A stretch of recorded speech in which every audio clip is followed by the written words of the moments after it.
Cookery சேனலை பார்த்து யார் வேணாலும் சமையல் பண்ணலாம். ஆனா சுவையான சமையல் பண்றது எப்படி? நான் இதயம் நல்லெண்ணெயில சமையல் பண்றேன். ஆஹா ஓஹோன்னு பாராட்டுறாங்க. நீங்களும் இதயம் நல்லெண்ணெயில சமையல் பண்ணுங்க, பாராட்ட வாங்குங்க. தினம் தோறும் வாங்குவே இதயம் இதயம்.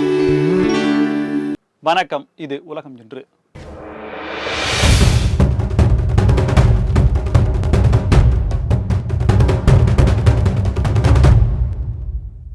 சிரியா 2011 இருந்து இப்போ வரைக்கும் ஒரு இரத்த பூமியாக, இரத்த களரியான பூமியாக இருந்த ஒரு நாடு. கிளர்ச்சியாளர்கள் மற்றும் அங்கே இருக்கக்கூடிய அரசாங்கம், இவங்க ரெண்டு பேர்த்துக்கும் இடையிலான மோதல் அப்படிங்கிறது இவ்வளவு ஆண்டுகள். இது மோதல்னு சொல்றதை விட போர், போராட்டம், உயிர்பலி அப்படிங்கிறது ரொம்ப கொடூரமாக இருந்தது. சில ஆண்டுகளாக அங்கு எந்த விதமான ஒரு கிளர்ச்சியும் இல்லை அப்படின்னு உலக நாடுகள் செய்திகள் வெளியிட்டு கொண்டிருந்த நேரத்தில் போன வாரம் மீண்டும் கிளர்ச்சியாளர்களால் ஒரு போராட்டம் வெடித்து அது மிகப்பெரிய தாக்குதலுக்கு உள்ளாக்கப்படுது. அங்கு ஆசாத் தலைமையிலான அரசு இயங்கி வருது. அவர்கள் மேலே மிகப்பெரிய அதிருப்தி மக்களுக்கும் சரி, உலக நாடுகளுக்கும் சரி, மற்றவர்களுக்கும் சரி இருந்த போதிலும் அந்த கிளர்ச்சியாளர்களை சண்டை அப்படிங்கிறதும் போயிட்டு வந்த நிலையில் சிரியாவில் இருக்கக்கூடிய இரண்டு பெரிய நகரங்கள் அலப்பா மற்றும் ஹமா, இந்த நகரங்களை கிளர்ச்சியாளர்கள் கைப்பற்றி விட்டார்கள் அப்படின்ற செய்தி வந்த உடனே சிரியா தொடர்பான செய்திகள் உற்று நோக்கப்பட்டது. தொடர்ந்து சில மணி நேரங்களிலேயே சிரியாவினுடைய தலைநகரான டமாஸ்கஸை கிளர்ச்சியாளர்கள் கைப்பற்றி விட்டார்கள் அப்படின்ற செய்தி வந்த உடனே, அப்படியானால் அரசியல் தலைவராக இருந்த ஆசாத் என்ன ஆனார் அப்படின்ற கேள்வி முன்வைக்கப்பட்டது. அங்கு ரஷ்யாவினுடைய கட்டுப்பாட்டில் இருந்த இந்த இராணுவ தலைமையகத்தின் மூலமாக, விமானத்தின் மூலமாக அவர் ரஷ்யா தலைநகர் சென்று விட்டார் அப்படின்ற செய்தி பரப்பப்பட்டது. உடனே ரஷ்யாவில் இருக்கக்கூடிய செய்தி நிறுவனம் ஒரு செய்தியை கொடுக்குறாங்க. ஆம், ஆசாத் அவர்கள் இங்கு தான் வந்திருக்கிறார், மாஸ்கோவில் இருக்கிறார், ரஷ்ய தலைநகர் மாஸ்கோவில் இருக்காரு. மனிதாபிமான அடிப்படையில் அவருக்கான ஒரு புகலிடமாக தஞ்சம் அடைவதற்கான ஒரு வாய்ப்பாக கொடுக்கப்பட்டிருக்கிறது.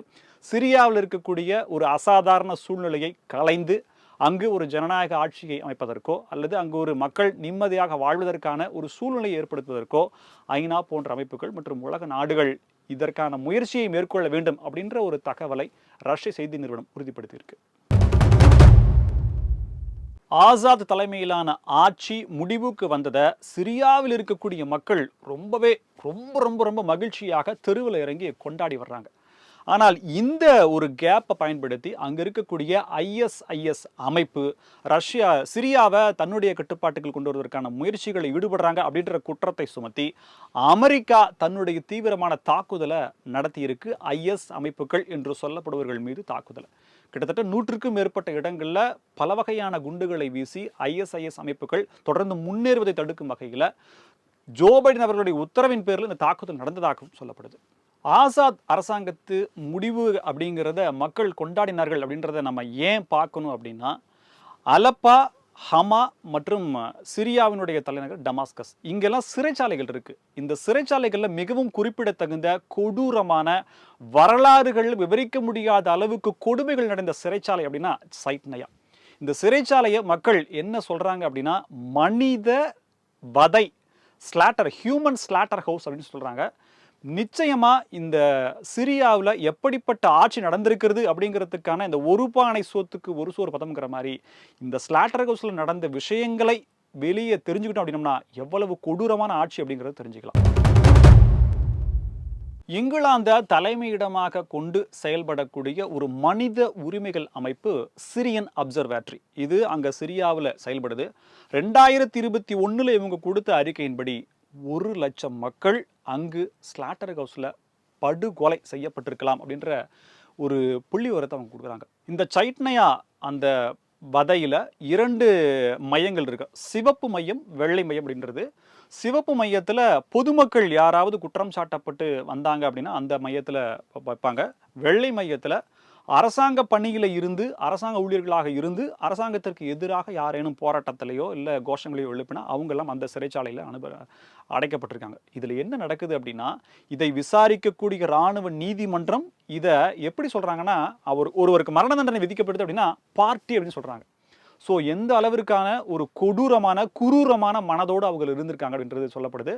யாருக்கு மரண தண்டனை விதிக்கப்பட்டதோ அவர் கொலை செய்யப்படுவதற்கு சில மணித்துளிகள் முன்னாடி தான் உங்களுக்கு மரண தண்டனை அப்படின்றதும், நீங்கள் எப்போ கொலை செய்யப்படுற போறீங்க அப்படின்றதுமே தெரியாது அப்படின்றதும் இருக்கப்படுது.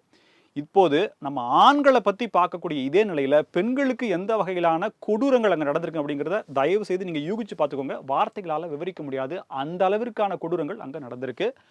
நிறைய எக்ஸ் பக்கத்தில் குறும்பட வீடியோக்கள்லாம் நிறைய வருது. அப்படியே கீழே ஒரு 3 ஃப்ளோர் 4 ஃப்ளோர் அளவுக்கு ஸ்டெப்ஸ் உள்ளே போகுது. அங்கே எங்கே இருக்காங்க அப்படின்றதே தெரியல. ஒரு கடுமையான சித்திரவதைக்கு உள்ளாக்கப்பட்டிருக்காங்க.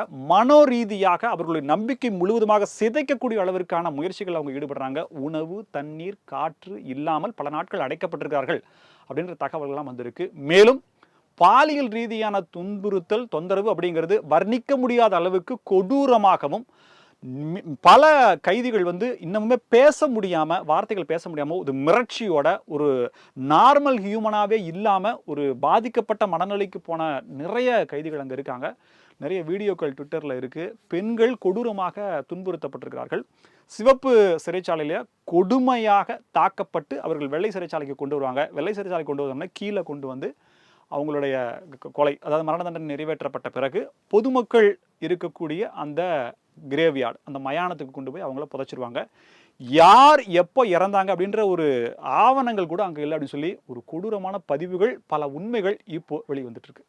இந்த சூழ்நிலையில இந்தியாவினுடைய பாதுகாப்புத்துறை அமைச்சர் ராஜ்நாத் சிங் ரஷ்யா சென்றிருக்காரு. அங்க INS துஷில் போர்க்கப்பல், ரஷ்யாவில் தயாரிக்கப்பட்ட இந்தியாவினுடைய INS துஷில் போர்க்கப்பல் இந்திய கப்பற்படைக்கு அர்ப்பணிக்கப்படுது, சேர்க்கப்படுது. அந்த நிகழ்வுக்காக 3 நாள் பயணமாக அங்கு சென்றிருக்கிறார்.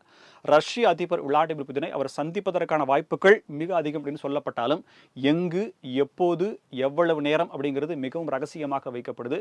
இந்த சூழ்நிலையில இந்திய பாதுகாப்புத்துறை அமைச்சர் ரஷ்ய அதிபரை சந்திப்பது பேசுபொருளாக இருக்கு, உற்று நோக்கப்படுது. ரஷ்யாவுக்கு இருக்கக்கூடிய இன்னொரு மிகப்பெரிய பிரச்சனை அப்படின்னா ரஷ்யா உக்ரைன் போர். 3 ஆண்டுகளை கடந்து போர் நடந்து கொண்டிருக்கிறது அப்படின்னு சொல்ல வச்சிருவாங்களோ அப்படிங்கிற நிலைக்காக சென்று கொண்டிருக்கிறது. இந்த நிலையில் உக்ரைனுடைய அதிபர் ஜெலன்ஸ்கி பிரான்ஸ் போயிருக்காரு. அங்கே இம்மானுவேல் மேக்ரான் அவரையும் சந்திச்சிருக்காரு. ட்ரம்ப் அவர்களும் அங்கே வந்திருக்காரு. ஸோ இவங்க 2 பேர்கிட்டையுமே அவர் பேசியிருக்காரு, சில கருத்துக்களையும் தெரிவிச்சிருக்காரு. 43,000 இராணுவ வீரர்களை உக்ரைன் இழந்திருக்கிறது. 1,37,000 பேருக்கும் மேற்பட்ட நபர்கள் ஊனமடைந்திருக்கிறார்கள். பல லட்சக்கணக்கான மக்கள் பாதிக்கப்பட்டிருக்கிறார்கள், இடம்பெயர்ந்திருக்கிறார்கள். உக்ரைனே ஒரு நாடாகவே இல்லாத அளவிற்கான நிலைமைக்கு போய்விடுமோ, இதை எப்படியாவது சரி பண்ணுங்க அப்படின்ற மாதிரியான ஒரு கோரிக்கையை வச்சிருக்கார். உள்ளபடியே இந்த அளவிற்கான உக்ரைன் மக்கள் மற்றும் பொது நல விரும்பியாக இருந்தால் அதற்கான முயற்சிகளை நீங்களே செய்யலாமே அப்படின்ற ஒரு கோரிக்கை பார்க்கப்படுது. இருந்தாலும் அவர் சொன்னக்கூடிய கருத்துக்கள் இருக்கக்கூடிய சோகத்தை எடுத்துக்கிறாங்க. ரஷ்யா உக்ரைன் போர் அப்படிங்கிறதுனால ரஷ்யா பாதிக்கப்பட்டது, உக்ரைன் பாதிக்கப்பட்டது அப்படின்னாலும் உக்ரைனுக்கு மேற்குலக நாடுகள், குறிப்பாக அமெரிக்கா எந்த அளவிற்கு பொருளாதார மற்றும் இராணுவ அந்த தளவாடங்களை கொடுத்து உதவி செய்து வந்தாலும் இராணுவ வீரர்களை உக்ரைன் இழக்கிறது அப்படிங்கிறத இந்த ஜெலன்ஸ்கி அவர்களுடைய பேச்சிலிருந்து நம்ம தெரிஞ்சுக்கலாம். உக்ரைனில் ஒரு நீடித்த அமைதிக்கான பேச்சுவார்த்தையை தயவு செய்து தொடங்குங்க அப்படின்ற ஒரு கோரிக்கையை வச்சிருக்கார். ஆனால் ரஷ்யா தரப்பில் என்ன சொல்லப்படுது அப்படின்னா, இன்னமும் அமைதிக்கான பேச்சுவார்த்தையில் உக்ரைன் எந்த விதமான பதிலுமே சொல்லாமல் இருக்குது, அதற்கான முயற்சிகளே எடுக்காமல் இருக்குது அப்படின்ற மாதிரியான குற்றச்சாட்டு ரஷ்யா தரப்பிலிருந்து வைக்கப்படுது. ஸோ உலக நாடுகளினுடைய அட்டென்ஷன் சீக்கிங்கை தான் ஜெலன்ஸ்கி கேட்குறாரா, இல்லை உண்மையிலேயே தன்னுடைய மக்கள் நலமாகவும் நிம்மதியாகவும் படுத்து உறங்க வேண்டும் அப்படிங்கிறதுக்கான முயற்சியை அவர் எடுப்பாரா அப்படின்றது கேள்விக்குறியாக தான் இருக்குது. இது போன்ற புதிய உலக தகவல்களுக்காக தொடர்ந்து இணைந்திருங்கள் தினமலரின் உலகம் இன்றோடு. நன்றி நேயர்களே.